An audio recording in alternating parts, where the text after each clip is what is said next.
ולא להתנגד ולנסות להילחם בהם על ידי לעשות איזושהי קומפולסיה, או לנסות להתווכח איתם, או לאתגר קוגניטיבית את המחשבה. אני חושב שכן, זה לתת לזה להיות, לסימן השאלה, בלי להגיב אליו.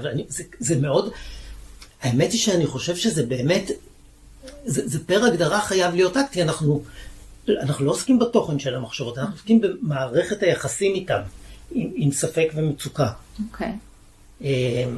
אולי, כן, למרות שאני חושב שאתה חייב גם חשיפות מאוד מאוד יזומות ומובנות פה, מה שאולי באקטים פחות מדגישים. בעצם הגענו לשלב שבו אתה אומר את הנימה האישית שלך. אני מאוד אוהב לטפל ב-OCD. כי א',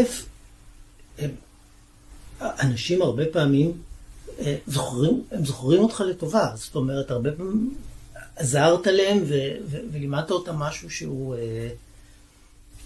שינה להם את החיים.